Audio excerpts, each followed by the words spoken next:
이재명 대통령이 오늘 오후 임시국무회의를 열고 광복절 특별사면 대상을 확정합니다. 조국 전 조국혁신당 대표 등 정치인들이 최종 명단에 이름을 올릴지 주목됩니다.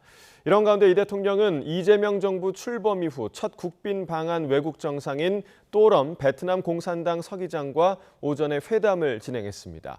취재기자 연결해서 자세히 알아보겠습니다. 정인용 기자. 네, 용산 대통령실입니다. 네, 일단 오늘 국무회의에서 광복절 특별사면 대상이 결정이 되는 거죠. 네, 이재명 대통령은 오늘 오후 임시 국무회의를 비공개로 주재하고 광복절 특별사면과 복권 등 일반 안건 한 건을 심의 의결합니다. 앞서 법무부는 지난주 목요일 사면심사위원회를 열어 광복절 특사 명단을 추렸는데 이를 최종 확정하는 겁니다. 오늘 사면 복권 대상 가운데 가장 주목받는 인물은 사면심사위를 통과한 조국 전 조국혁신당 대표입니다. 윤미향, 최강욱 전 더불어민주당 의원과 조희연 전 서울시 교육감 등 함께 심사 문턱을 넘은 인사들도 관심입니다. 보수 진영 정치인으로는 홍문종 전 새누리당 의원과 정찬민 전 국민의힘 의원 등이 명단에 들어간 것으로 파악됐는데요. 현재로선 이 대통령이 사면심사위를 통과한 명단을 그대로 수용할 거란 관측이 우세합니다. 여권 고위 관계자는 YTN에 사면심사위 명단이 변동되는 경우는 거의 없다고 밝혔습니다. 또 다른 관계자는 정치인 사면에만 관심이 집중되는 경향이 있는데 정치인은 일부이고 민생사범이 상당수 포함될 거라고 설명했습니다.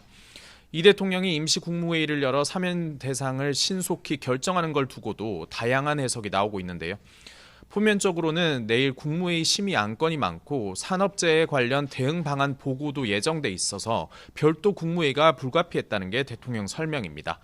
하지만 야권을 중심으로 정치인 사면 논란을 거듭 제기하고 있는 만큼 이를 서둘러 매듭 짓고 진보 진영 통합을 강조하는 동시에 다른 국정 과제에 집중하겠다는 대통령의 의지가 반영된 거란 분석도 나옵니다.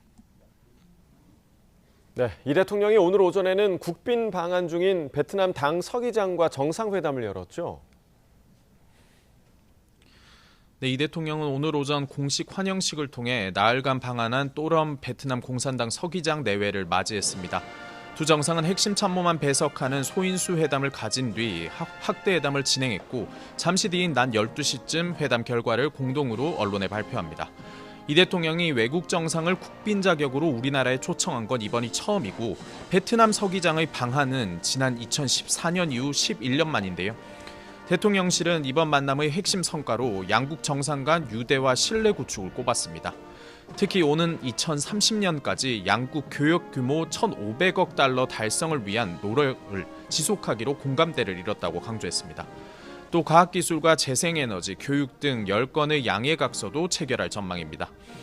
오늘 저녁에는 양국 정상대회가 참석한 가운데 국빈 만찬도 열리는데요. 이 자리에는 박항서 전 베트남 축구대표팀 감독 등 체육계와 문화계 인사는 물론 정계 인사들과 최태원 SK그룹 회장 등 재계 총수들도 자리합니다. 지금까지 용산 대통령실에서 전해드렸습니다.